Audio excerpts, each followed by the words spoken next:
Hello, everyone, and welcome to the Commune podcast. Tonight, we're going to be talking about the first person shooter Dusk from 2017. We'll be discussing Dusk as a continuation of our series on first person shooters, where previously we talked about Hexen, Quake, Descent, Doom, Doom 2, and Marathon. Most recently, Hexen.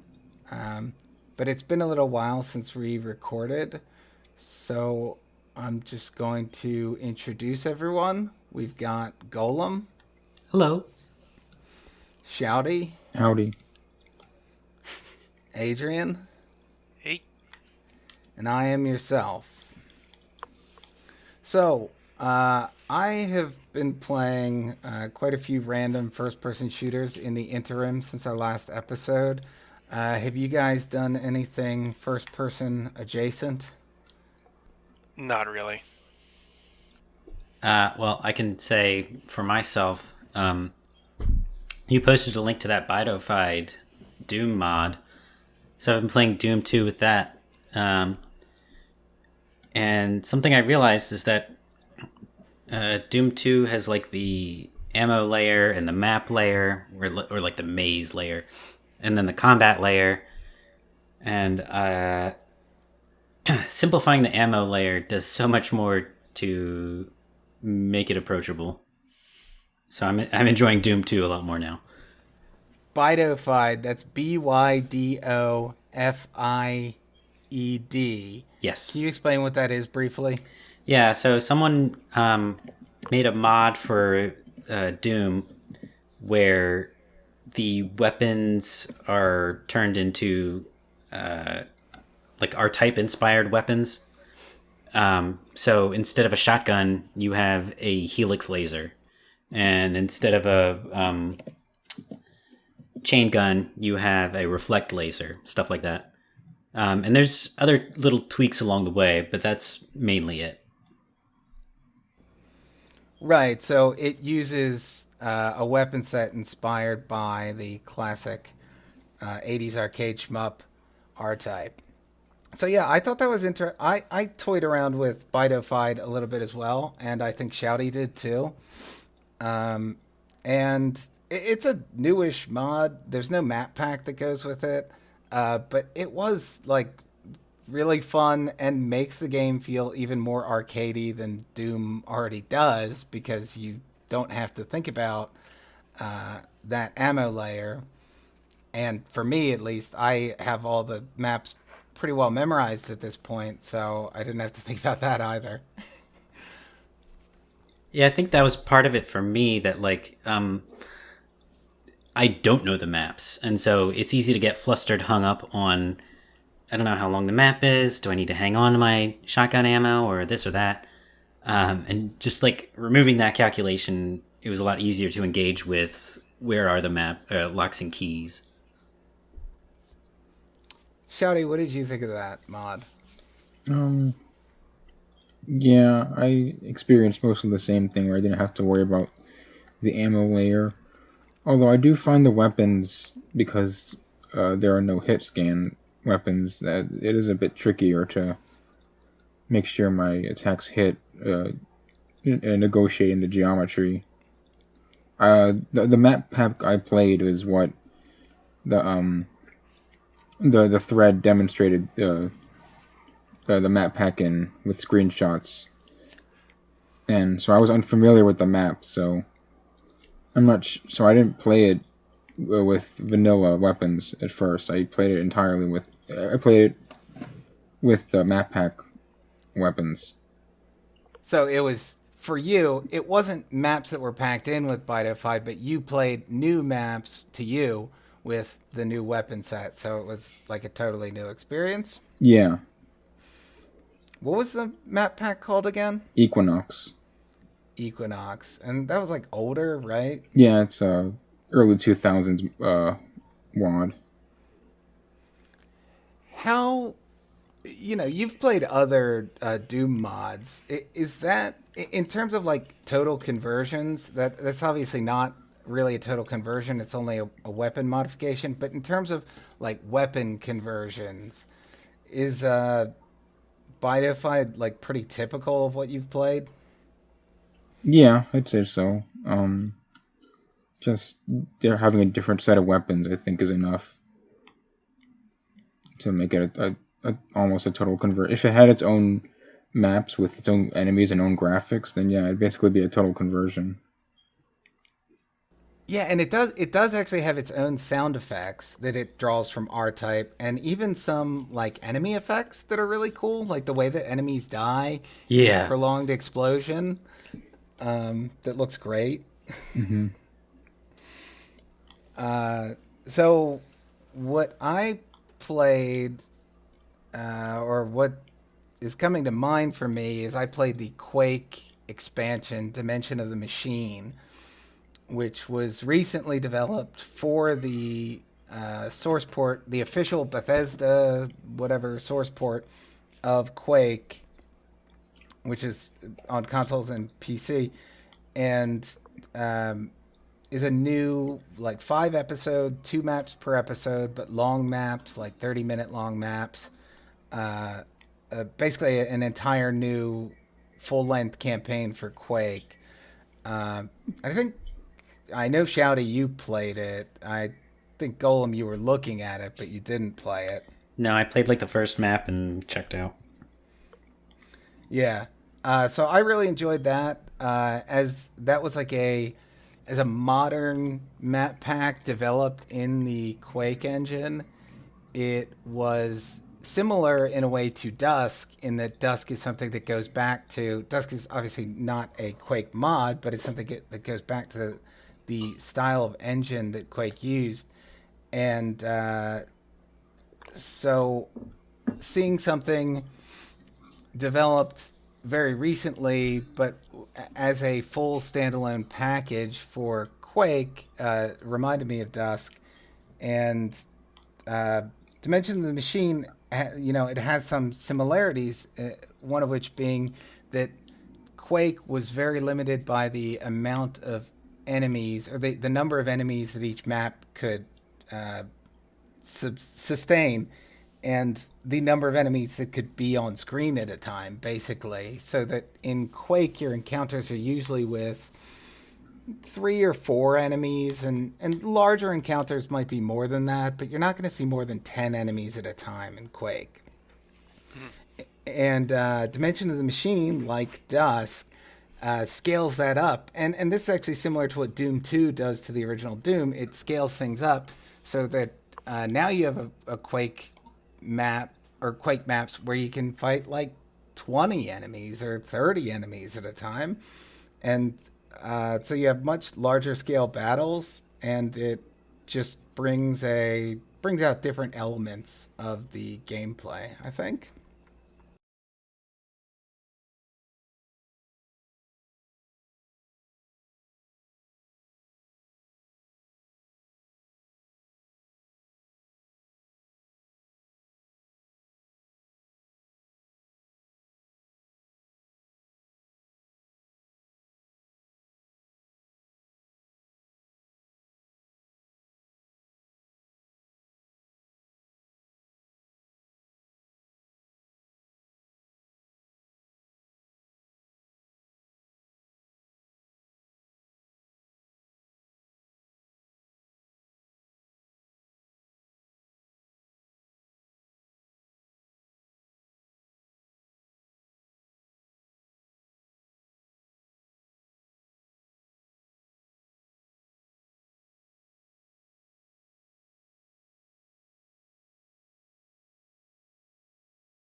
So that brings us to our subject, being Dusk.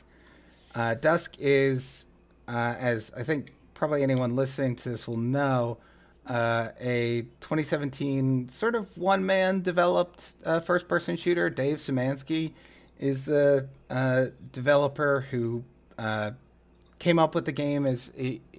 What I've read is that he was playing with the Unity engine and wanted to see if he could make a first person shooter, and ended up just spinning from there into something that was a throwback to the older Age of first-person shooters that he really liked. So it's structurally certainly in the style of Doom and Quake, with short maps that take maybe 10 minutes to clear, or in the 5 to 20 minute range. And there are 33 maps in Dusk, I think, divided into episodes. And the weapon set and the enemy set are in some ways sort of derivative of Quake era shooters. And Half-Life has also been, he also cited Half-Life as a reference. I think that's, well, I'm just not as familiar with Half-Life as I am with Quake. But I think that I don't see that as much. But anyway, I'm hogging the mic here, but I wanted to just have our first recording here. We're going to do a series of recordings, and we're going to talk about the level design and the enemy design and the encounters in the game. But tonight we're just going to talk about what our first impressions of Dusk are, some of the references that we picked up, and what we think generally, just what's stood out to us about the game. Well, I guess the first question I'll pose is, how did you guys play Dusk? It's on, I know we didn't all play it on the same platform. So Adrian, why don't you go ahead? Yeah, so I did not get the Switch version. I got the PC version of Dusk because I wanted to take advantage of my sweet keypad and mouse that solves a lot of the issues I have with gaming on keyboard and mouse. I did have a couple issues at just because like every now and then the freaking keypad gets stuck in one direction, which sucks. I started out on interceptor mode and then eventually turned it off. I think it was which one? Intruder mode. Why do I keep saying that? There's some game that has bleached that into my brain for some reason. Anyways, I think after episode 1, I stopped doing the intruder mode and just started playing the regular difficulty. And yeah, that kind of fixed some, or not that it fixed some, but it definitely got around some of the hang-ups when I was playing the first episode, particularly around the Cuddy mine, E1M6, where it was just like picking up something, throwing it, picking up something, throwing it to try to conserve ammo. Can you explain what intruder mode is? It's basically pistol start, but that's pretty much what it is. Right. It's like a forced inventory reset at the beginning of each map, because technically Dusk it's not a pistol start in Dusk, right? You start with sickles only. Yeah, you're right, so it's more like a sickle start. Shouty, I know you played on PC, right? Yeah. Was there anything unusual about was it any different than playing Quake would be on PC? Not really. Not even like any different from like playing other first-person shooters. And Golem, how did you play? On Switch, with the Pro Controller and no gyro controls. Okay. So you did a dual analog only. Yeah. Interesting. Did you play in handheld mode at all? Yeah, I would say half and half. Like, episode 3 is now ingrained in my brain with Golden Girls, because that was one Sunday afternoon. Marielle had Golden Girls on the TV, and I was playing Dusk on the couch. Golden age of first-person shooters.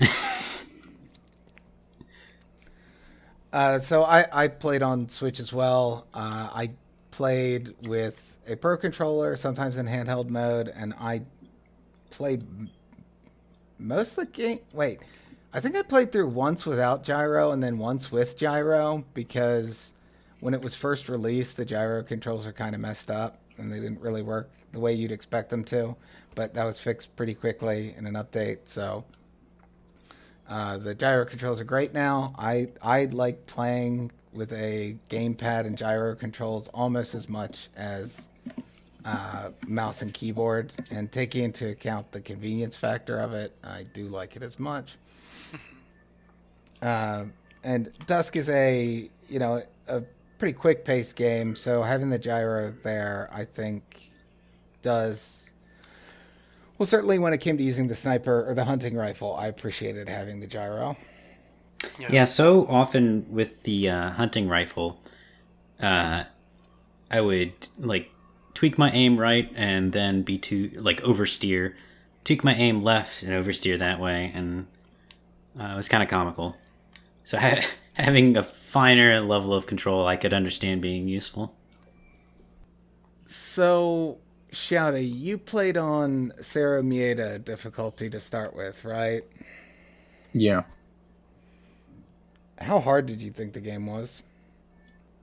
I did die a lot in any attempt, in any map I can think of.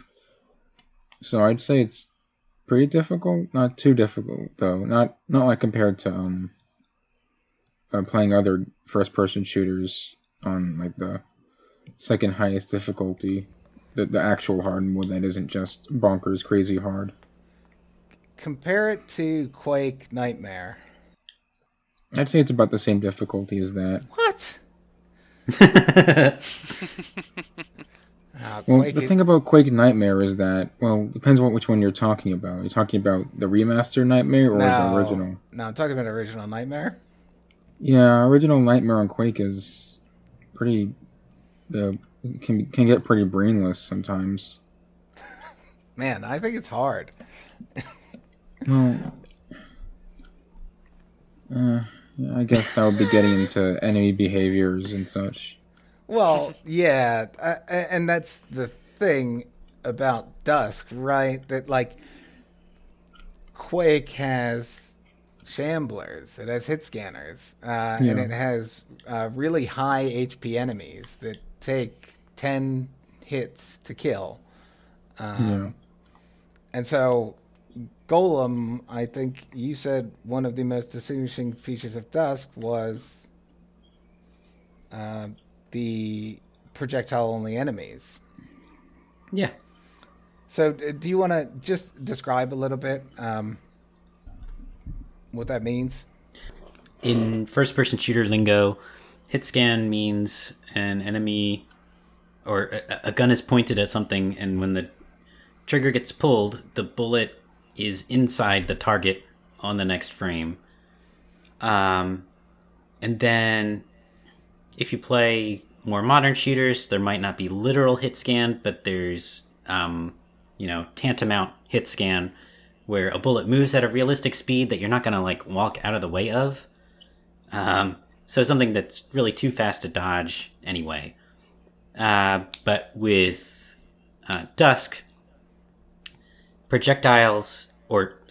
every bullet is slow enough that at, let's say, 10 meters or something, you can walk out of the way of any bullet that's coming your way. And some projectiles are even slower than that. I think maybe the fastest projectiles come out of the Mama, or whatever she's called.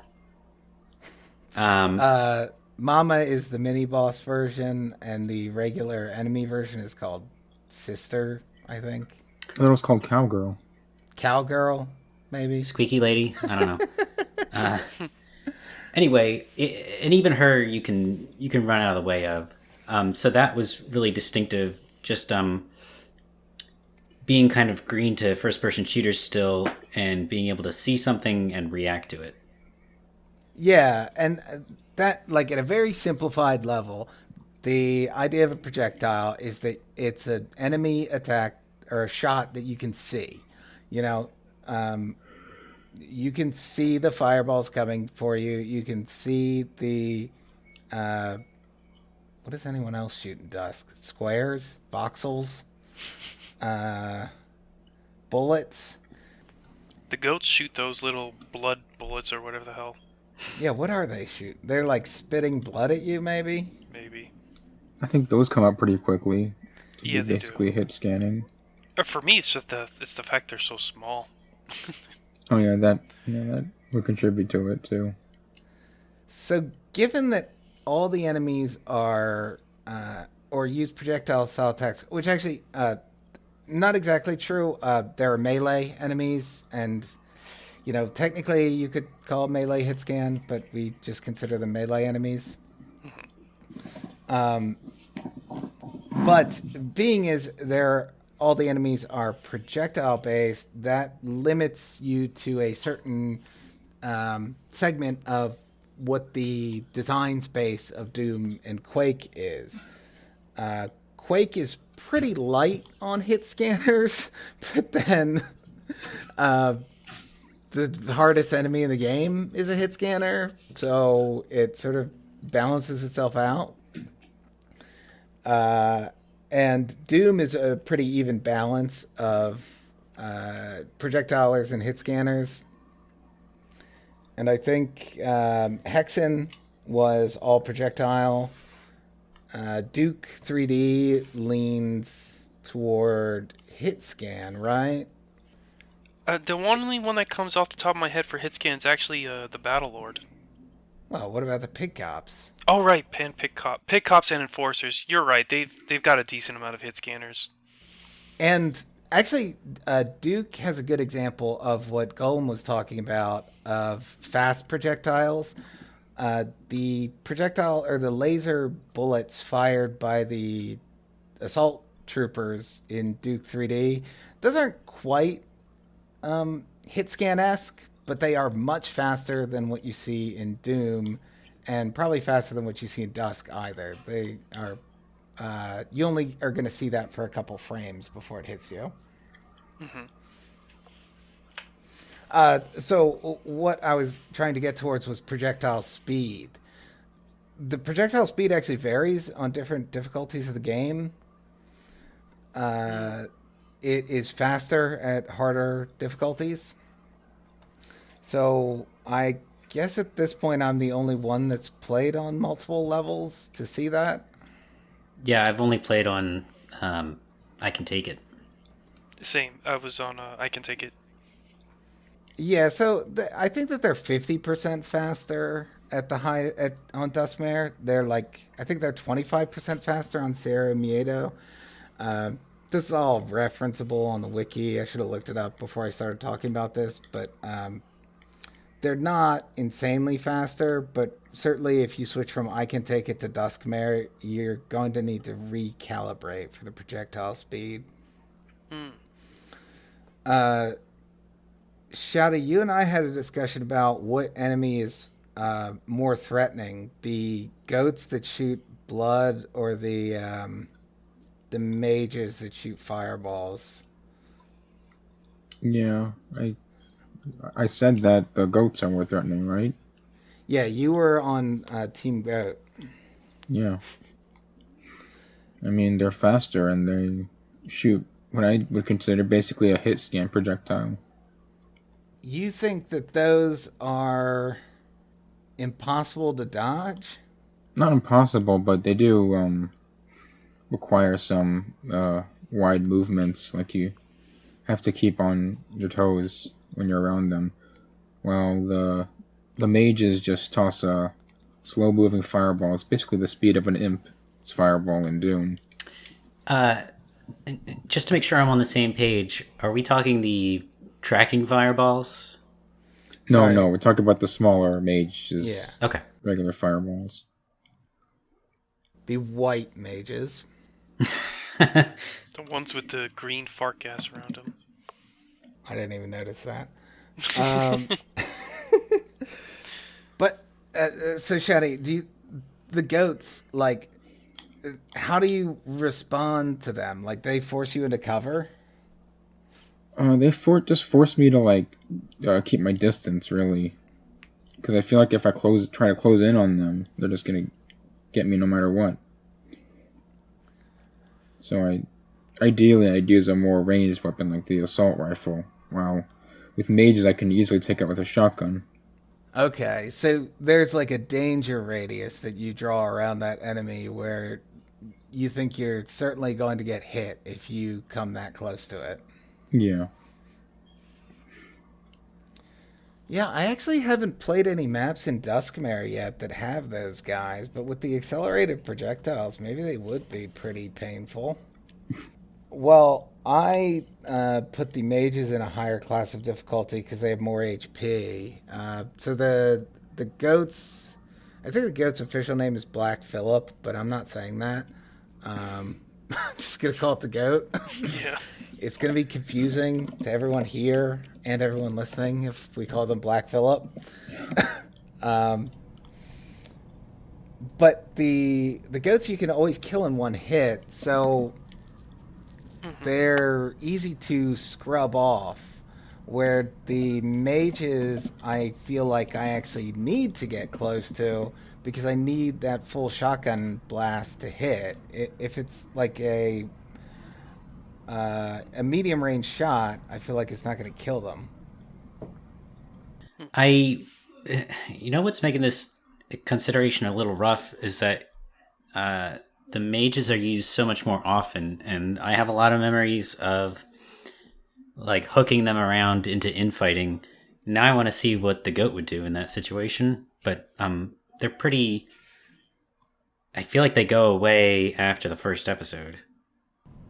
They do. I think the reason why the goat, in my memory, I think has nailed more hits on me, which is why I feel like that one's more dangerous.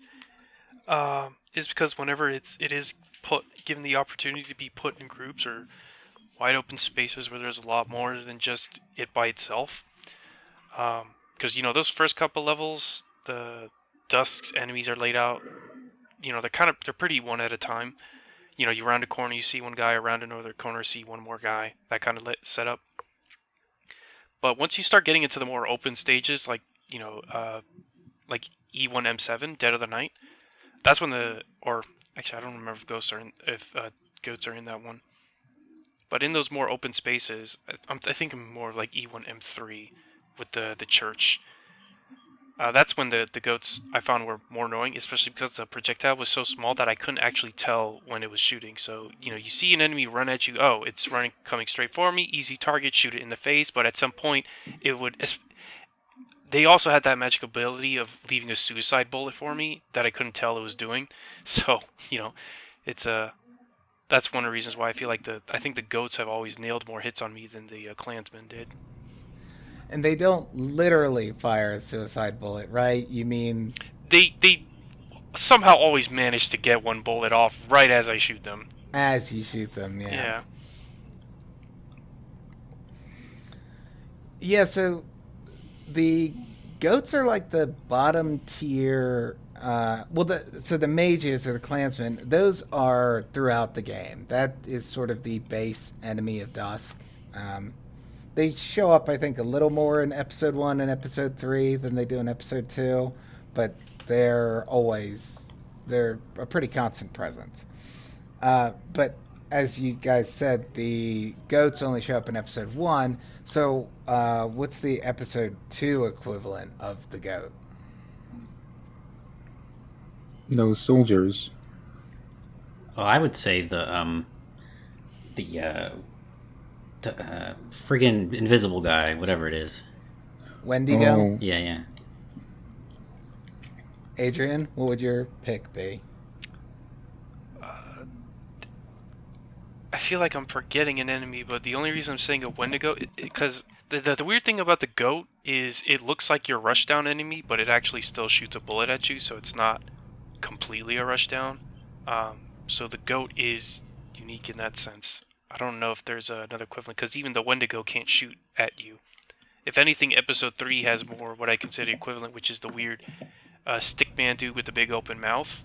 That to me is more like resembles the goat more. Episode 2, I don't think there's quite a comparison, or at least it's always going to have one thing off, so I guess Wendigo. Okay, Oh wait, the scientist? But they don't shoot anything. Okay, Wendigo is a crazy pick. That is not the goat of episode 2. Wendigo is like one of the stronger enemies. It's, but yeah, I said scientist, but the scientist doesn't shoot anything.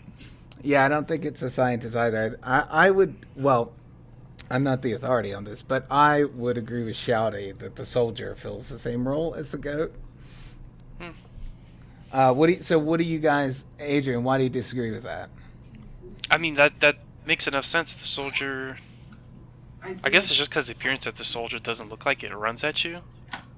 I don't know if it closes the distance at the same speed that the goat does, but I guess if that's your.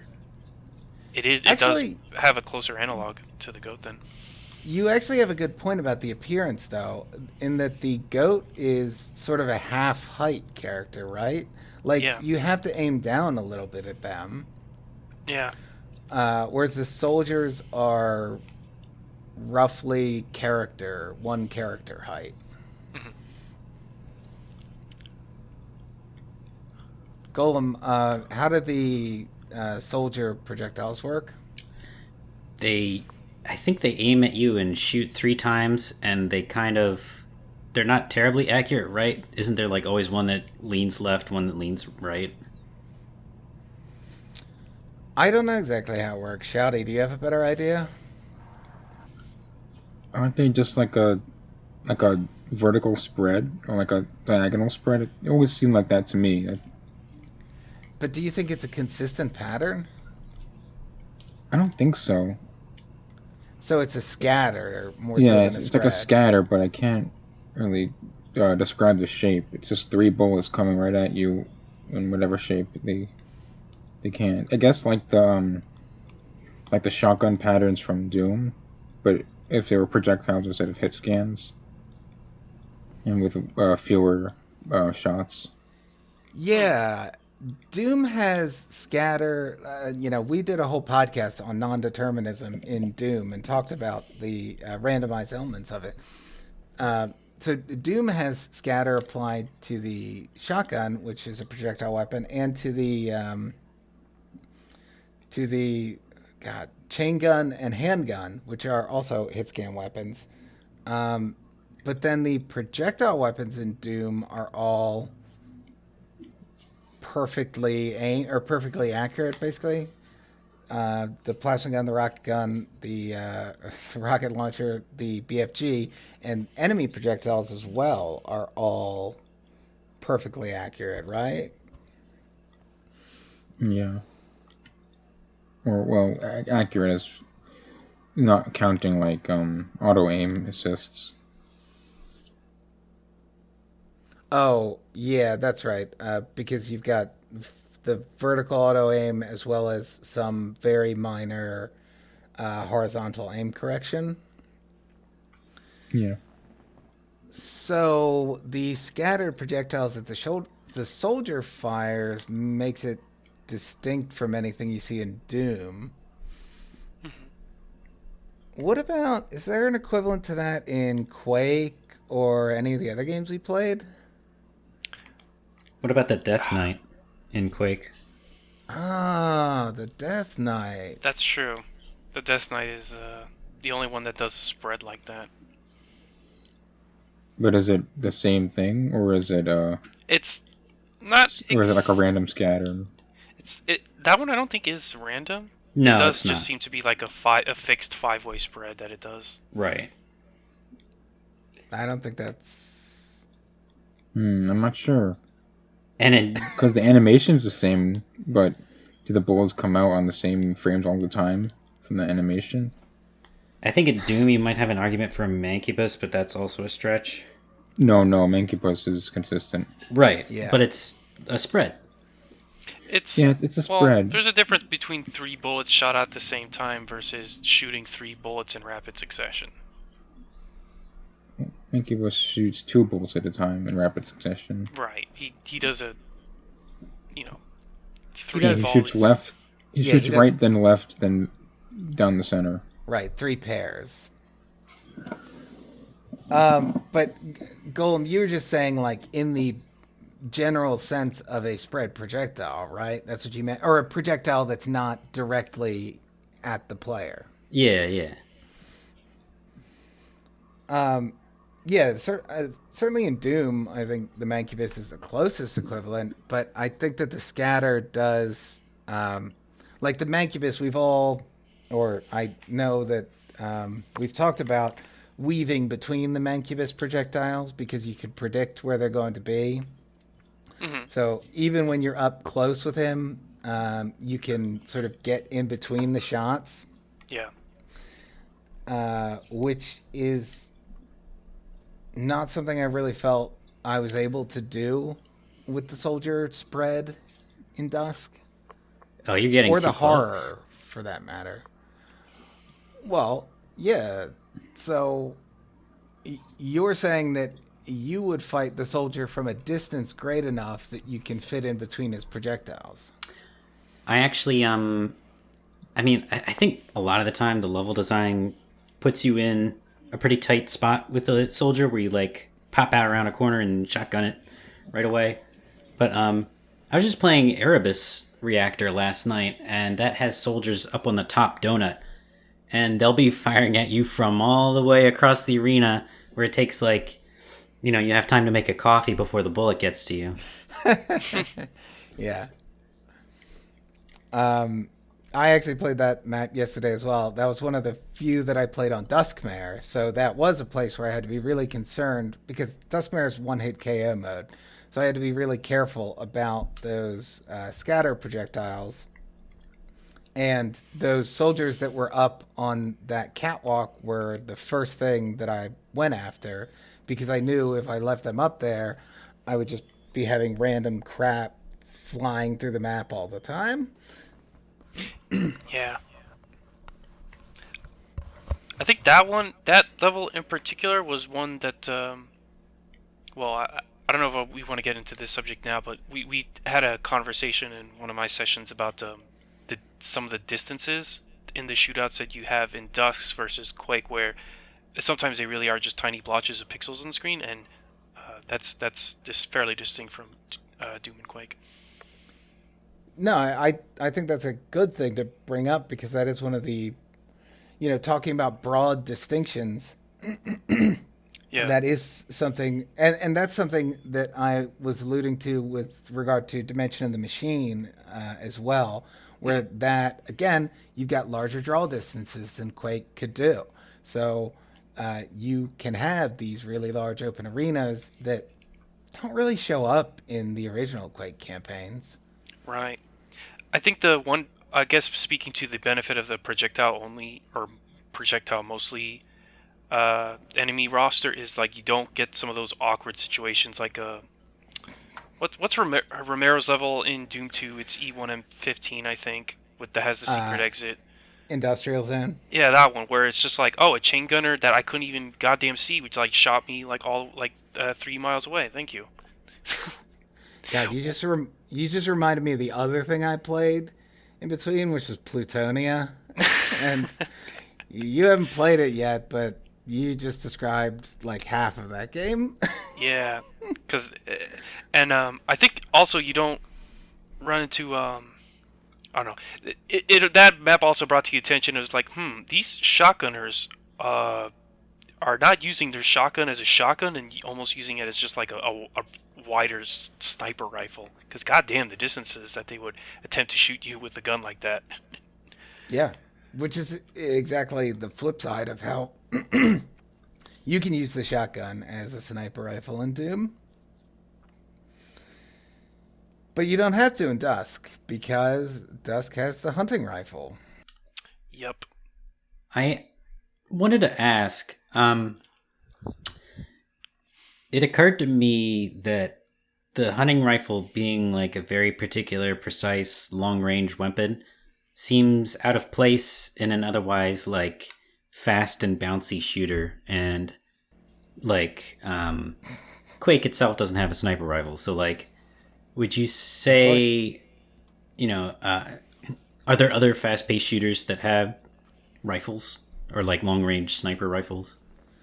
Well, not only does Quake not have a sniper rifle, but Quake has a accurate hit scan weapon that is strictly range limited. The Thunderbolt. You like very specifically cannot snipe with hit scan unless you use the very weak shotgun. But your question, Shouty, what do you think about that? I can't think of any. But like So Half-Life is one of the first games that Oh, really has a sniper rifle. Do you think that that like is comparable to Dusk? no, I don't think it is. Even if the creator said that he took inspiration from it, I feel What? like as far as Half Life in Dusk goes, it's just the physics, objects that you can pick up and throw, and the I guess the lab levels. Yeah, I think that. Well, for one thing, you could take inspiration for something and then not actually end up with an end product that's very much like it. But yeah, I think that there's a stronger noticeable aesthetic connection with Half Life because of those levels. Yeah, but I don't know if Half Life is fast paced in the same way as a game like Dusk or Quake or Doom are. Well, Half Life has complex AI, right? Yeah, I feel like Half Life is more about the exploration and finding maybe even non-violent ways of getting around enemies. While in Doom and Dusk and Quake, you're encouraged to gun down everything that you see. Yeah, isn't there that Well, boss in Half Life that you have to hit a switch to kill? Yes, the Gargantua. so in Half Life, the thing is, you can't really run past enemies, right? Like, you get annihilated in Half Life if you're out in the open and there's hit scanners around or soldiers around. Well, yeah, but there are also sequences in Half Life where you do have to find cover and avoid like a helicopter trying to shoot you down. But isn't that the big difference that, like, you're finding cover, which is not necessarily what you're doing in Dusk? In Dusk, certainly I find myself just on the move constantly. And I think that's what Golem was referring to. Yeah, Yeah, yeah. it's weird. I found myself in the boss fight with Jacob, like bunny hopping and using the hunting rifle, and like the thought just occurred to me, hey, this is weird. Were you using it well? Were you actually landing shots? Well enough. I mean, you only have so much ammo. Say, saying you landed like one shot. Enough to kill Jacob. Oh, There's a okay. backpack in that arena, so you don't have to be perfect, but you have to be. You can't just fire randomly. Yeah. And the hunting rifle does account for a lot of potential damage output. So putting that ammo to good use is something that's going to accelerate a lot of fights if you don't want to end up falling back on the shotguns all the time. Fast-paced shooters with a sniper rifle. I mean, GoldenEye is the other like first sort of sniper rifle game, or certainly the first like iconic shooter that has a sniper rifle in it or a scoped rifle. But that's also like Half Life in that you're skulking around exploratory maps and avoiding maybe even avoiding enemy confrontation. Yeah, I think it's even baked into the control scheme of GoldenEye that you're never looking down a scope and moving at the same time the way you would in Dusk. Yeah, that's right. Can you even move when you've got the scope up? No, I don't think so because you have to use the analog stick to aim. Right. You've only got your movement stick becomes your aiming stick. Yeah, unless you can strafe. Yeah, that's what I'm trying to think. I There's can't remember corner if you can. leaning with the C buttons. There is Oh, that's corner what that leaning. is. Yeah. I'm trying to think of other sniper rifle examples. I mean, Counter Strike is a big. That's another. Obviously, Counter Strike based on Half Life, and that has a sniper rifle, which is pretty pivotal. And that is a fast-paced sort of. Well, no, again, that's like you're moving and shooting a lot, but also there's a lot of covering in Yeah. Counter Strike. Like you can't just be out in the open all the time. Yeah, Counter Strike is a like a high super lethal, a much more. I actually would say slower pace because you can't like you're not running 60 miles an hour like you are in Doom. So that one definitely feels more of a see them before they see you kind of game. Yeah. I was just thinking of it in the sense of Counter Strike is the origin, the, or as far as I know, of no scoping, and Ah, I really enjoy no scoping things in Dusk. mhm. Uh, I've got probably 100 clips on my Switch of like 3 or 4 no scopes in a row. Just feels so satisfying to hit stuff that way. Oh yeah. Actually, I want to give this credit to Dusk as well for using the right click for a zoom, and it's on all the guns, not just the hunting rifle. Yeah, that actually alleviates a lot of the problem of shooting at what I call shooting at pixels. So, an issue that in some moments is present in Doom, or at least in some levels like a industrial zone, is not present, or at least can be mitigated in Dusk. Which, Definitely. yeah, it helps for those large arena setups that it does. Yeah, and there's, I mean, when you're comparing to Doom, there's just the fact that you can shoot, you can aim accurately across an arena. You know, you can aim vertically at something. You don't have to be relying on the auto aim Mhm. for hit scan weapons only. And then, as we already said, with Quake, you just don't have a long range hit scan weapon. Yeah. So yeah, I think that the sniper rifle definitely adds a little bit of. I think it plays well into the large scale arenas of Dusk. So then, talking about the player weapon set, it's sort of like the opposite of the enemies, right? Like the enemies are all projectile, but you're mostly hit scan. Yeah, you are mostly hit scan. So pistol, assault rifle, double shotgun, super shotgun. Like half your arsenal is a hit scan. What about the projectile weapons, Golem? Like, what did you think of those? So you've got the crossbow, the mortar, and the riveter. I don't think I'm missing anything there, right? I'm gonna say no. I don't think so. So I actually really liked the crossbow, and that I guess to me the concept of a railgun was new. So I was playing around with that a lot, like shooting enemies from below ledges and around corners and stuff like that. Um, you're supposed to be able to fly with it, but I never figured that out. The mortar you get a lot of ammunition for, so that was something that I like challenged myself to use more often, even though it was really easy to damage yourself with it. Um, Actually, let's just stick with the crossbow for a second. sure. Like, the idea of a railgun is something that's in other first person shooters, but it's not the most common. Like, of the weapons in Dusk, I think it's the least commonly seen. Certainly, the way it behaves is the least commonly, or it's not normally.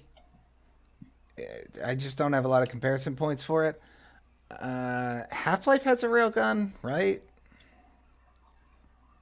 Shouty, I'm I asking can't you. remember if it does. Half It's Life certainly not 2 the crossbow. does. Oh, wait. No. Wait, are you seeing the crossbow in 2 as a Yeah, railgun? yeah, the crossbow in 2 is definitely a railgun. Oh, okay.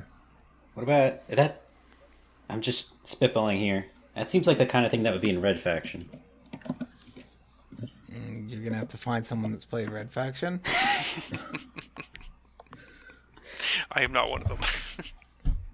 The actually, I think that Red Faction Armageddon, which is like the fourth or fifth Red Faction game, that one has a magnetic railgun, which is kind of awesome, and that you could fire a positive pole and a negative pole, and whatever they touch becomes magnetically attracted. Red Faction Armageddon's it's got some awesome stuff in there. Hmm. But GoldenEye doesn't have a railgun that I can think of. Perfect Dark does. Perfect Dark has like not only a railgun, but a sort of X-ray visor or an X-ray scope that you can use to shoot stuff through walls,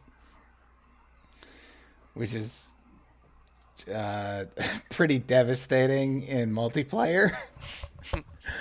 But Hexen also had something approaching or related to a railgun, which was the Mage's Sapphire Wand. Oh yeah. Yeah, the Sapphire Wand is a railgun. But it's not quite the same as the Dusk one. Yeah, because the crossbow in Dusk, I would say, is less like a railgun than the Sapphire Wand. Because the Sapphire Wand, it shoots a literal rail, a literal vector that pierces everything. While the crossbow is a projectile. Yeah, but a rail is a projectile. Isn't it just a series of infinitely small projectiles? No, that's railgun, just broadly speaking, is a magnetically accelerated projectile. But what it's synonymous with in video games is a gun that shoots through things. Yeah. And I think you're right that some do use like flechette type projectiles, but the idea of it being a rail or like an iron rod, basically, is definitely established. But the Sapphire Wand only penetrates enemies. The crossbow penetrates walls. So I think that's a pretty big difference. I never tried that. Wait, you never tried in Dusk or in Hexen? In Dusk, I never tried piercing walls. What? Yeah. That was one of the most useful aspects about it. Oh well. Yeah. The crossbow is really powerful because, strength-wise, it's actually not. And the fact that it's a projectile means it's harder to aim than your hit-scan weapons. But being able to shoot through walls definitely lets you... you can cheese a lot of things that way. Like, I don't want to call it strictly cheesing because that's what it's designed for, right? Mm-hmm. But, like... if I see a yellow keycard door and I haven't fought any enemies in a little while, and I have the sneaking suspicion that there's going to be enemies on the other side of that door, I'm just going to shoot like 5 or 10 crossbow bolts through. Yeah. And clear shit out before I even get there. And a good example of that is actually on Erebus Reactor, E2M6. There are a bunch of ambushes behind the keycard doors, one of which being a cowgirl. And you can definitely kill her with the crossbow before opening that door. You just got to listen, basically, for the hit effect. Mm-hmm. So that was cool. The flying... Adrian, did you do any flying with the crossbow? So I know I did see the I commented how the crossbow had like knockback when you shot it, which made it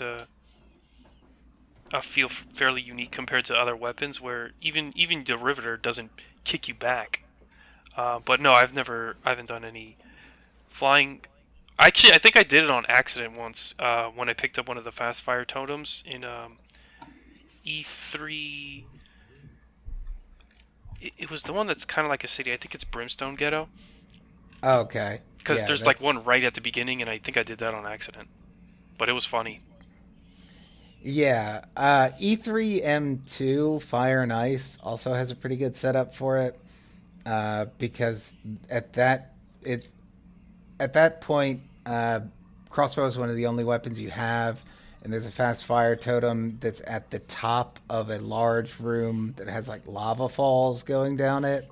Mm-hmm. And so you can pick up that fast fire and use the crossbow, shoot at the enemies below you, and hover above them. I've got a good video of doing that. Yeah, it's cool.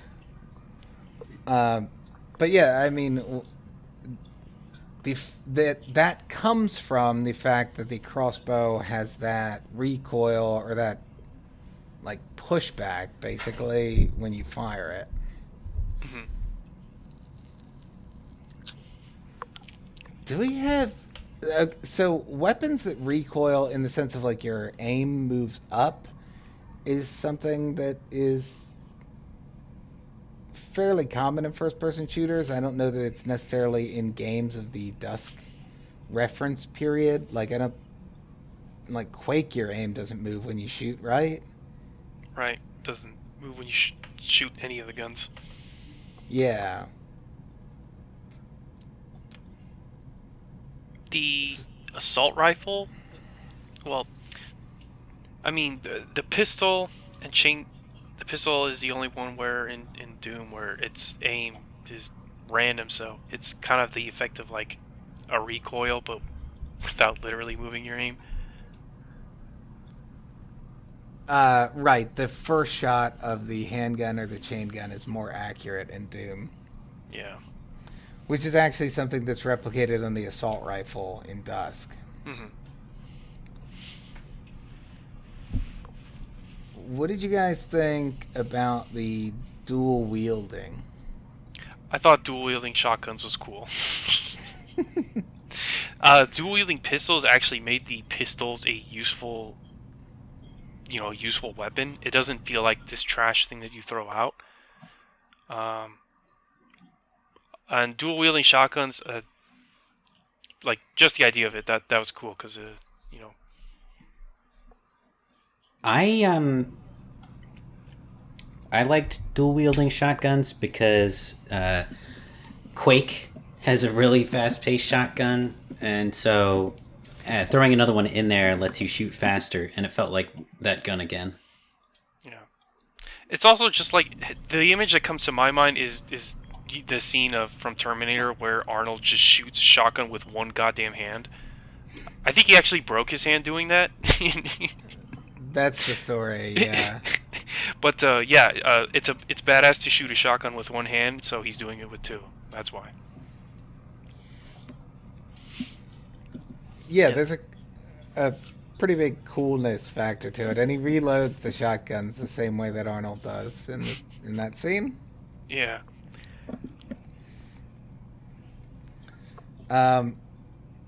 I wanted to see the rest of the weapons dual wielded, though. I felt like Dusk stopped too early with that. I wanted dual assault rifles and dual super shotguns and dual riveters. How are you going to do that with the hunting rifle? Super awesomely. Yeah, it's carrying a two-handed weapon with one hand is easy cool factor right there. I mean, that's like sort of the whole point of giant mechs is that like you can put however many weapons on every arm as you want. Yeah. Or the whole appeal of the big stupid swords that you swing with one hand. Yeah. Yeah, why couldn't we dual wield swords? Yeah. Okay, so the sword is actually another element that brings us back to Hexen. The sword is like, I thought it was a little out of place in Dusk, but not that that's necessarily detrimental or anything, but it wasn't something, I guess what I would say is it's not something I expected to show up, because the sickles are sort of like a really rugged sort of weapon, like something you pick up out of a tool shed. Yeah, the sickles, I mean, I guess some people don't know if they've never been anywhere in the country, but a sickle is an actual thing that you use to, cut shit with. Same with scythes, if people don't remember the original purpose of what a scythe is for. So yeah, like the sickles, especially since it's like Pennsylvania countryside, like that made sense. The sword was like, because swords became outdated by the time like the 1800s, 1900s came around, like we already had guns at that point. So swords are like even more. Like sickles were still useful. Swords were like heavily outdated by that time. Well, it's supposed to feel like an artifact, sort of, that you pick up, right? Yeah, because you find it in this like castle looking ass place, so it makes sense in the location you find it. It's just not something I would have expected in the game, kind of to your point. Yeah. And you compared it to the gems golem? Yeah. Because the idea of being like a treasure hunter. Yeah, yeah. In Yeah, go on. in terms of the gameplay, I really like the sword for the charge attack. I just the idea of a big commitment melee move that does a lot of damage is really cool, but it is a shame that you only get it at 100 health or above, because I rarely ever have that. So it seems like maybe like a something that is regarded as overpowered, and so you need to be especially good at the game to use it. So the game balances that on a more abstract level than other weapons are balanced? Yeah. Is it? Does it actually one-shot everything? I've never tested it out on the beefier enemies. I'm pretty sure not.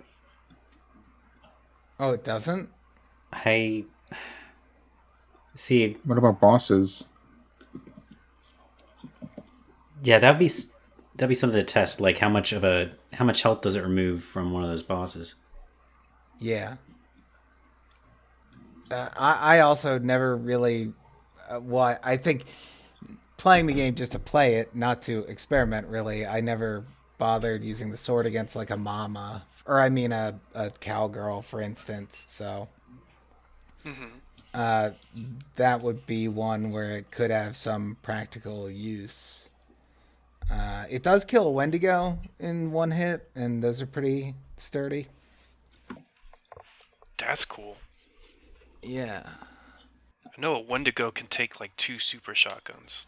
Yeah, they're one of that's why I said they're not that comparable to goat, or why I said at least that they're a higher tier enemy, because they can eat a lot of punishment and they deal a lot of damage. They can kill you in I think 2 hits,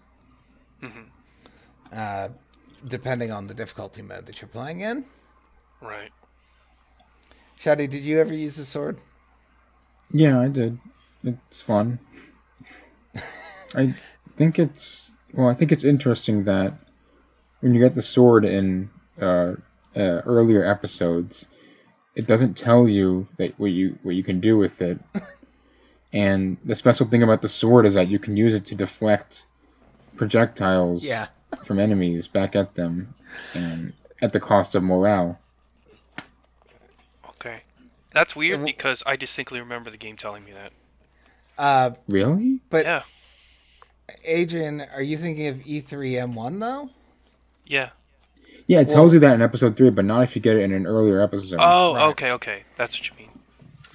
Yeah, I did Yeah. find out after replaying E1 that you actually can. One of the secrets, you actually can find that sword a lot earlier than you would have expected it to. Yeah. I don't remember the first time it shows up, but it definitely shows up in both episode 1 and episode 2, even though playing like strictly without exploring it all, I guess, it's a new weapon for episode 3. And I think it's really the only weapon that's held back a long time like that. I guess the mortar doesn't show up till fairly late. Yeah, the mortars. I don't remember the exact level that one does show up, Isn't or it at least in- where it shows up in a way where it's like the game clearly wants you to pick it up and use it. I feel like it's in the Erebus reactor. It's definitely in Erebus Reactor, but that's not its first appearance. Yeah. No, but I think that's still pretty early on. Well, that's like halfway through the game. That's Yeah. actually almost the exact midpoint. Because I know in I think it's E1M7 Dead of the Night, where that one is like the most like clear cut intro for the crossbow, because you pick it up, it literally spawns a line of the clansmen, and you can like one shot nail all of them if you do it right. So I And know in that one is like they want you to get that crossbow. that's another one that explains to you the way the weapon works. They give you a little text about that. Hmm. But yeah, to what Shouty said, I also found the sword fairly early and was I would have benefited more if I had known at that point that it had that deflect move, because I do feel like that is the more so than that one hit stab, especially on. I haven't gotten into it a whole lot yet, but on Duskmare, I feel like being able to deflect projectiles with the sword is probably going to be a big deal. Yeah, I can see that. If you have the morale for the deflection one to work, Yeah, you need at least 50 morale to deflect a shot. right? Yeah, and it costs one morale for each shot you deflect. So morale acts as ammo for the deflection ability. Hmm. Oh yeah, I would have been using it on those freaking cowgirls. The sword's cool and it replaces your sickles. Also, random comment. Goddamn, please. The hitbox on the sickles. It's just like a shitty hit scan. I wish it wasn't. Yeah, I do feel like the sickles are a little bit tough to use. But so you can use the sword to defend against projectiles, but then the other thing you can use to defend against projectiles without actually having to dodge is all the objects in the game that you can pick up. Um, I never came up with a really satisfying name for these, but I think people usually call them throwables. Um, so I'm fine with that. Barrels, crates, bars of soap around the stage you can pick up and throw at enemies. Hmm. Uh, Golem, you said earlier, I think, that you didn't really use those. Well, first I gotta get off my chest. It always sounds like we're talking about Java. Throwable, yeah, throwable exception. So, uh, yeah, that's something that I was trying to use more replaying maps for this discussion, but throwables obstruct your view. So as I was trying to learn the game and get used to how it worked, uh, more often than not, someone would shoot the throwable and then it would just be gone, and then I'd be confused. Or like, God help you if you're holding an explosive barrel and someone shoots it. Um, Although you can use the indestructible cubes to block shots, and they actually seem pretty powerful. They give a lot of stuff. Um, so that's my review of throwables. Thank They're you. yeah, they're oddly powerful. The cube, that metal cube that has like four studs on each side, as you said, that's indestructible. And I got the sense from using that and from experimenting a little bit with the other ones that the amount of that there's some like internal weight number or mass number for a throwable, and that determines how much damage it can absorb and also how much damage it does, or it deals when it's actually thrown at an enemy. Hmm. So those ones are they absorb a lot of hits and they can one hit kill. And then the on the other side of the spectrum, the like crates, those can only take one projectile pretty much before they're destroyed, and they're not going to kill many enemies that you throw them at. Yeah, I remember when in the Cuddy mine, when using the rocks, there's also something where it's like I think they need to travel a certain distance before. Well, I Cause think they accelerate. yeah, Because I remember when you were watching me play for the first time, there were a couple times where like I threw it at an enemy and it didn't actually jib them like it usually did. Yeah, Like it. I think it's like a real thrown object in that sense. Like if I stood 1 inch away from you and threw a baseball and it hit you an inch after it left my hand, it wouldn't have accelerated enough. Yeah. What? Wait. I want to see this. There were moments where it felt kind of jank. Well, I mean, just picking up things in general. Uh, I don't know what the distance it like floats out of your hands, but especially in the more narrow areas of Dusk, it felt like it was kind of awkward trying to carry things through them because it would just get stuck on the geometry. Sometimes if you swung around, it would teleport like alongside it. Other times it just get dislodged from your grip. I have a question. Mhm. In E2M3, there's a pretty notable, or not pretty notable, pretty obvious secret where you like stack up throwables to jump up to a air duct. Do you use throwables for platforming that often in Dusk? I really only remember that one time. I remember it for secrets.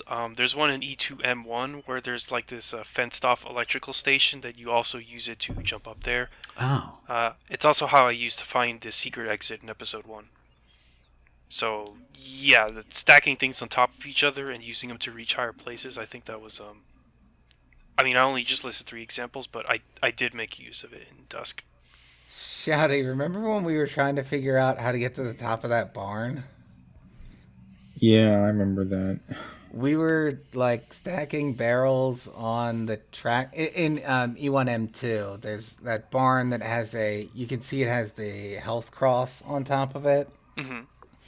And we were trying to figure out how to get up there. So both of us went through the motions of like trying to stack barrels on top of that little tractor that's right next to it.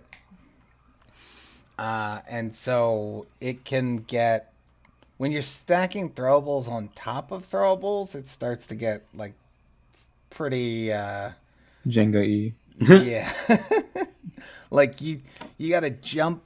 You don't want to get too close to them because then Dust Guy will touch it and it'll knock over the whole tower. You need to jump so that he lands on top without too much lateral force. Mm-hmm. But I think that the indestructible ones are partially there for platforming purposes, so that you can get to places that you wouldn't be able to if you destroyed all the like barrels or crates or whatever other throwables there were. Yeah. Yeah, the secret that Adrian just mentioned has a bunch of those indestructible steel four-studded blocks. What about the soap, Shouty? What about the soap? Yeah. I was only told about the soap, but it's basically it's similar to the indestructible steel blocks in that you can throw it out and at any enemy and it instantly kill them. I forget if it works on bosses like this though. I think it does. It does work on bosses. Okay. Which is funny. Yeah. You just watch the intoxicator evaporate. It really hammers home the whole theme of like cleanliness and like being clean or of like demonic spirits or whatever that the game seems to have going for, like, I guess like hygiene is the way to beat a cult from the other world. I got Kleenex and I'm not afraid to use it. Yeah, it's just the possessions or whatever are an infection, basically. Mm-hmm. And the main character is afraid of frogs and rats. Yeah, he had the plague rats, so it's like, I guess that's like the theme of the game. It's like just physically unclean things lead to demonic possessions. Dusk Guy just needs to carry a bottle of hand sanitizer with him everywhere. Yeah. Obligatory, this game predicted the pandemic comment.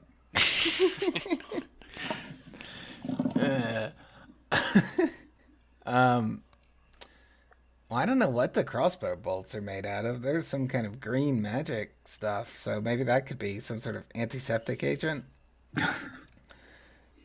Yeah. So yeah, so the soap is sort of like a little. I wouldn't really call it an Easter egg. It's something that is. There's one of them hidden in each map, and it's fairly useful. Like depending on how tolerant you are of the throwable system, or how interested you are in using that. I can certainly see a lot of players not engaging with that at all because you're in a shooting game and you want to shoot things. You don't want to pick up things and throw them. It's Yeah. also tiny. Well, Yeah.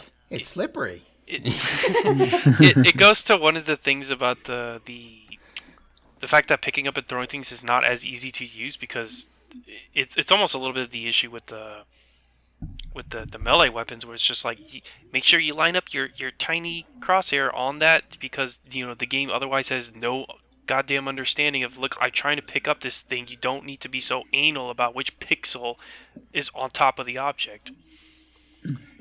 Yeah, I think it's that interaction is the sort of thing that is simple and it works, but it doesn't always feel the smoothest and like it's not doing any work for you. Basically, like you can always pick up the right thing that you wanted to because you always know that the crosshair, whatever the crosshair is pointed at, is going to be what you interact with. There's no worries about like, oh, for some reason it picked up the barrel that I was next to when I wanted it to pick up the crate. So it's precise,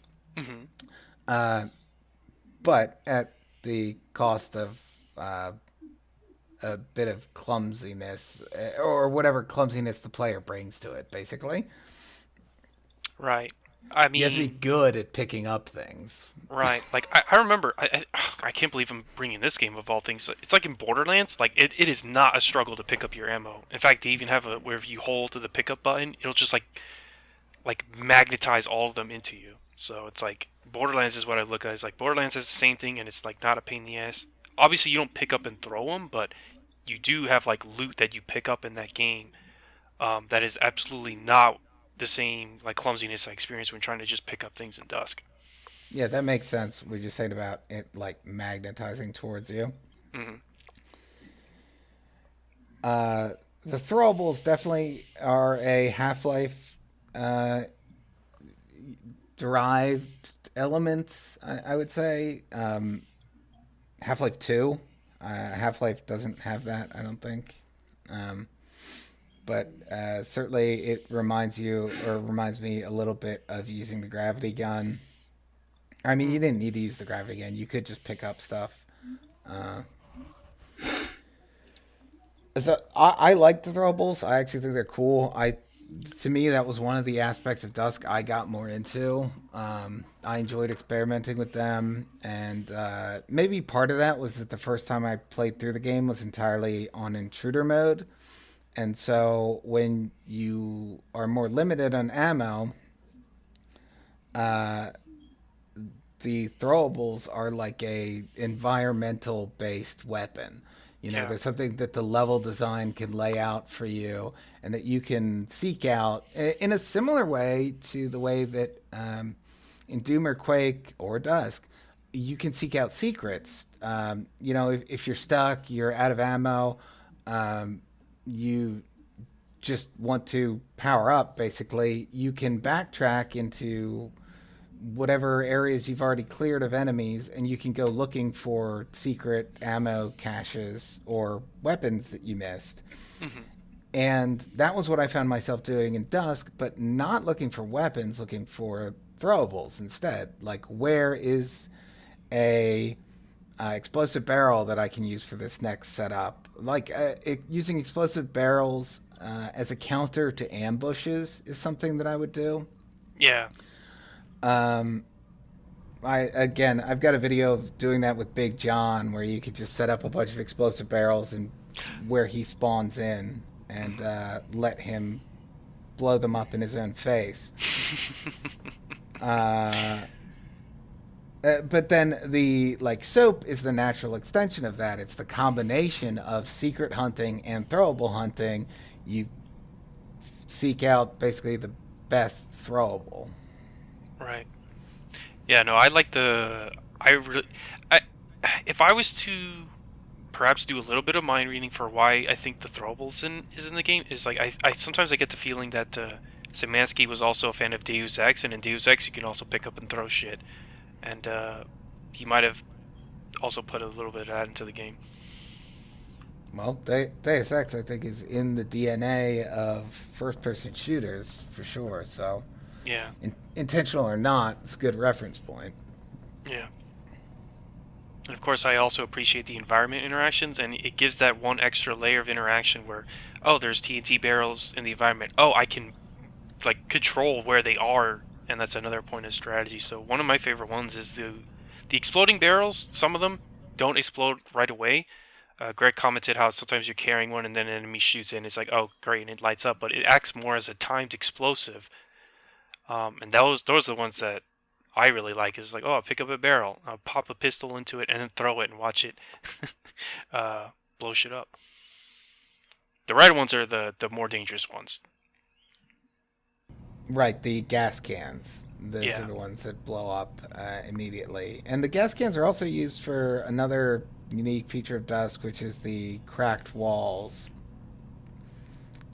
Which, if you really wanted to draw that back to a first-person shooter reference, that would be where you might look at Red Faction, which is well known for its digging system, basically, which is not at all what you get in Dusk. What In about Dusk, Duke Nukem 3D? Yeah, I was That thinking has Duke cracked too. walls. yeah, in Duke, you do it. It just feels like, I guess, in Dusk, it's all secrets that are done that way, right? Whereas in Duke 3D, I feel like blowing up walls is more like a cinematic thing. Oh yeah, that's true. Well, I mean, Duke does have some No, it secrets that definitely. you No, need. you're right. You're right. It does. So Duke 3D, yeah, it's good reference point for that.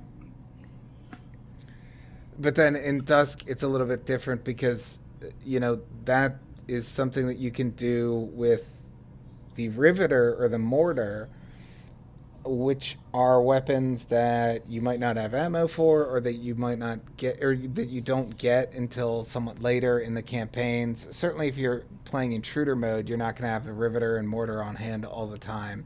So that those cracked walls play more into the throwable system in my experience, because I would find a gas can usually, or sometimes an explosive barrel, and think like, all right, I'm going to set this aside and look around for destructible walls, because it's going to be useful for that. So it plays into the exploration as well. I actually think that that might be good enough for our first recording. I feel like we've sort of covered the gamut in broad detail of, and sometimes less than broad detail, or more specific, more than broad detail, A lot of specifics. of the weapons, the throwables, the enemies, and we've alluded to some map references, but we're going to get together in the future and focus in on specific maps and talk about what enemies are featured in this map, what weapons are the focus of this map, what type of arenas does X or Y map use. Did you guys have any other burning thoughts or strong initial impressions that you wanted to talk about? Um, it is more towards the arena counters, but I think we'll naturally come across that topic in the next podcast. Yeah, but I would second that, and that is something that I want to talk about more. Is what is an arena, and Mhm. how that factors into the design of Dusk's maps. Yeah. I wanted to mention, I did ask on Reddit, what is Dusk's identity, or like what does Dusk bring to the FPS table, and I got some pretty good responses. The first one, got the most upvotes is Cart Dog. That's Okay, I love Cart Dog too. That yeah. one's morbidly hilarious. Runner up was quadruple crossbow propelled front flips, Okay, and there were vertical, vertical flipping. yeah, and there were a couple other responses.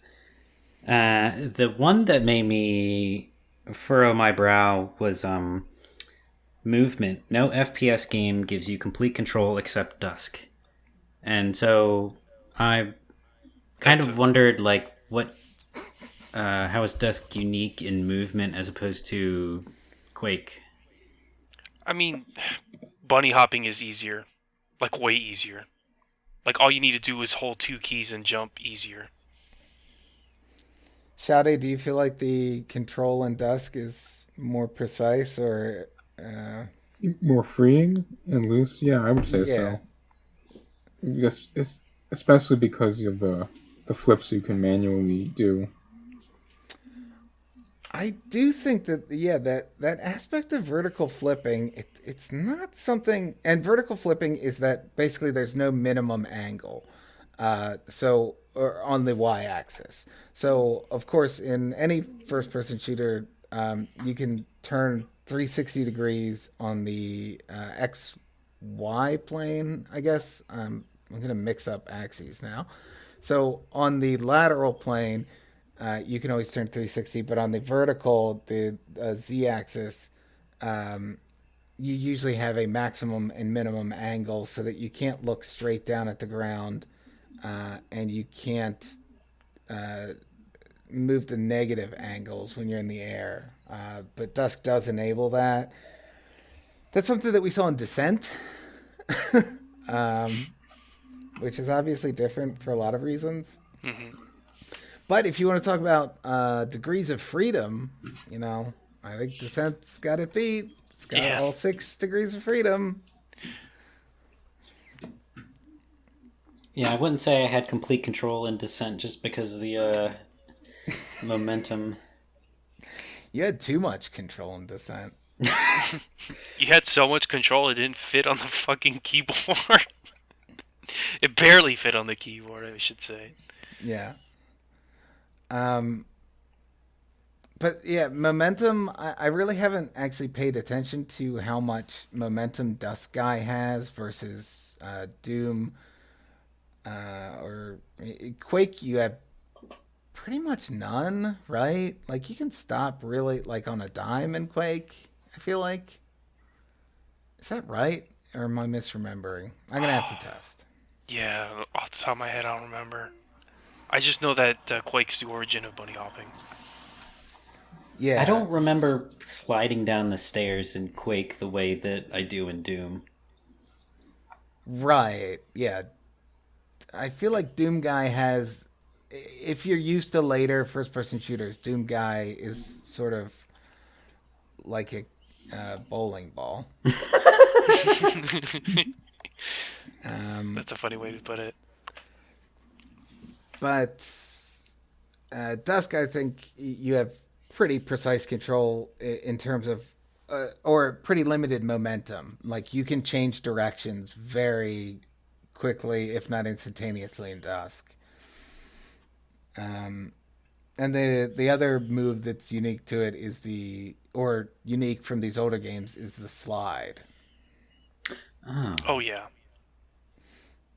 So that slide being a nice fast, it's one that you get to get fairly quickly. You don't have to build it up like the bunny hop, but yeah, no, that the slide's pretty cool, and the fact that you can actually duck under the projectiles, which I've done myself. That one is especially appreciated because he could have easily made the mistake of making the projectiles oversized to where it would hit you whether you were standing up or crouching, and thankfully he did not make that mistake. Yeah. I wonder if it's any harder to slide under the goat projectiles than it is anything else. Since they're coming from a lower height, is just what I was thinking.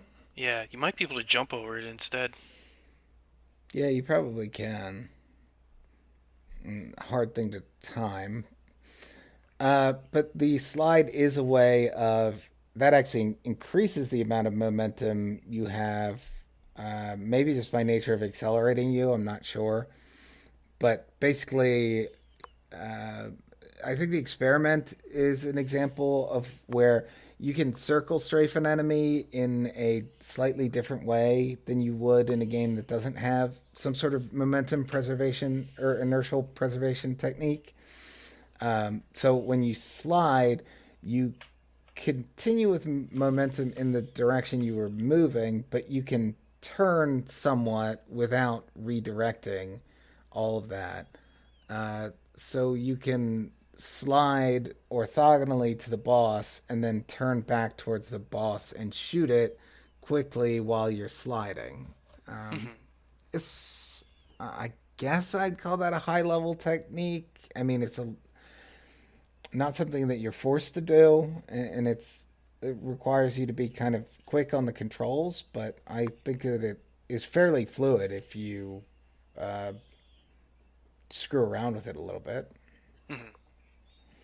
I think slides are maybe becoming more popular in first person shooters. I feel like I'm seeing Oh that yeah. more.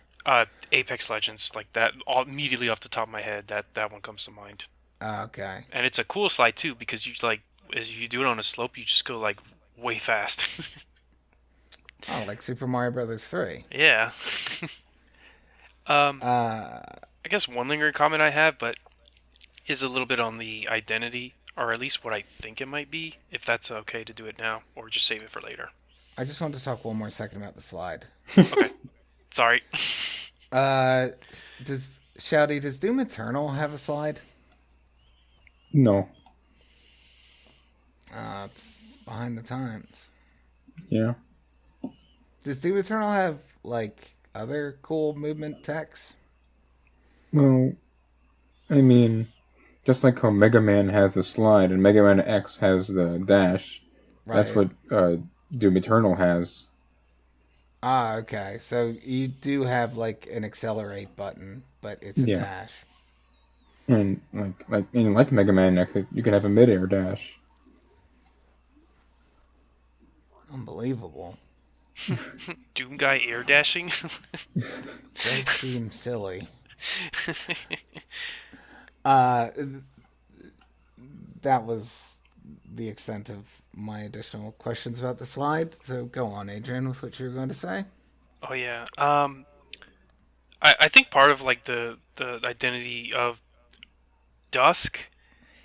I don't know if it can be narrowed down to any one thing. I mean, I imagine that part of like nowadays the whole throwback shooter shit is like a lot more commonplace. I think Dusk has is just a benefactor of being one of the earlier ones because you said what 2017, Yeah. and Uh, I think a lot of people consider Dusk to be the real first of the boomer shooter rebirth.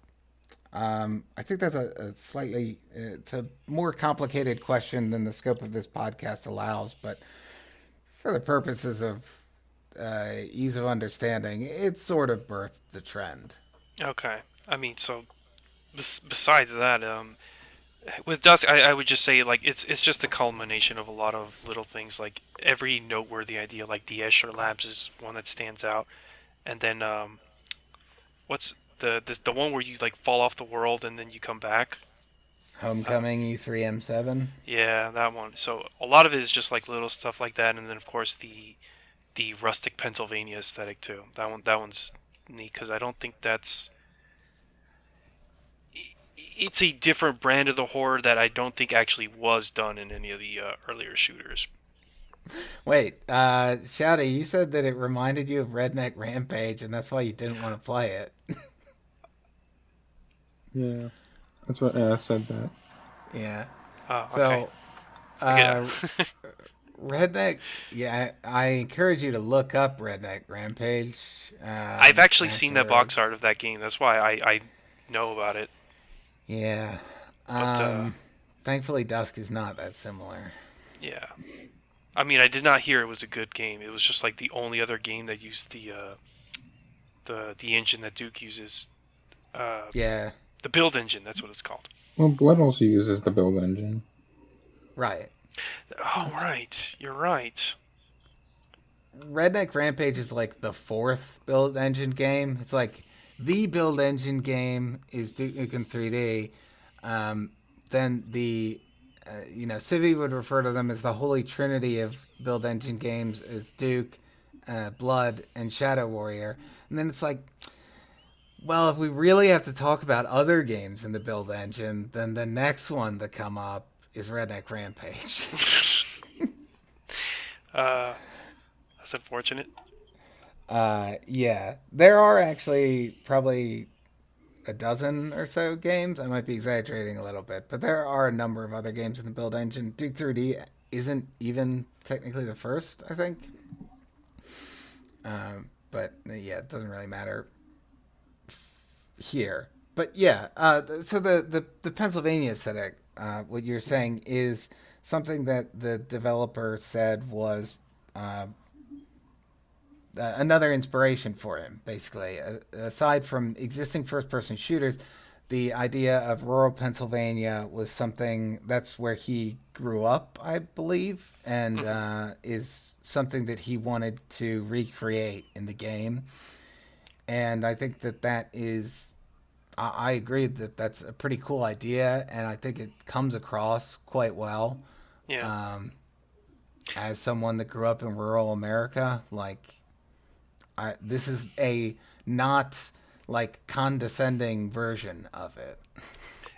Yeah, and that's always helpful, even if it also contains some of the less flattering aspects of it. Like I think the I don't know why, but there's always that association of the more rural parts being having a where cults form. Right. And I think that is something that, wow, we got like an hour and 40 minutes without having to say H.P. Lovecraft. You know, I thought you were going to reference the X Files episode with the Amish people. Oh, I thought you were going to reference the X-Files episode with the cave people. Home. Oh God, no! I never want to think about that episode again. Right. Adrian, you were going to say? actually, no, I wasn't going to say anything. No. Oh, okay. The cults of rural or backwoods country, I think that comes to Dusk. That not necessarily invented by H.P. Lovecraft, but certainly is a fixation of his, and I think it comes to Dusk through Lovecraft, probably.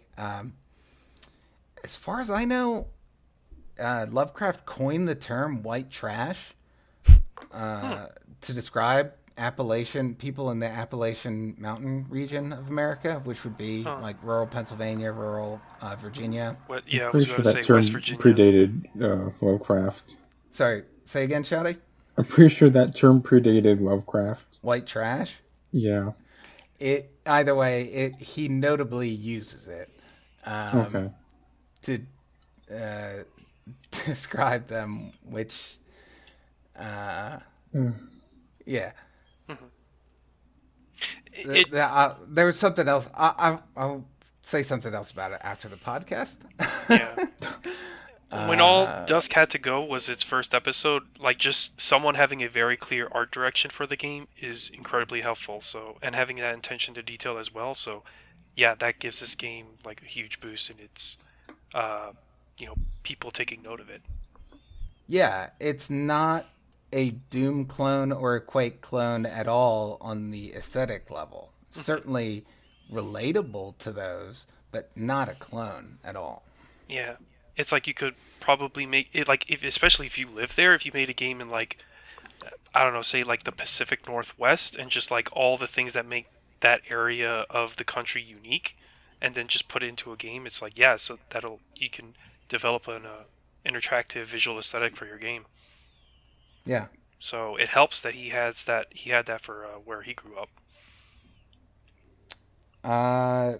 Golem, what's that game that's inspired by Twin Peaks, or that's like Twin Peaks the game? I mean, there's a couple of them. I think you had Deadly Premonition. Yeah, I'm thinking of Deadly Premonition. Yeah, okay. What other examples? Well, I mean, the reason I was pausing is because I am not able to conjure their names. Okay. Yeah, I All had right. difficulty doing that with Deadly Premonition. Before we get further off topic, I think that we can wrap it up there. Yeah. Wait, you didn't so- ask Shouty for his final. No, I think I would also like to explore the identity of Dusk as well. I think you basically covered everything that I would have said. Okay. Well, as I mentioned before, this is the first in a series. We're going to talk more about the specific maps, specific settings of Dusk.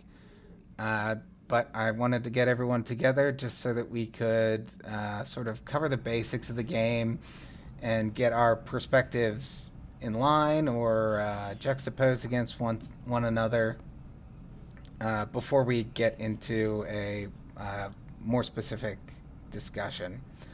So this has been fun. Thank you guys for joining me.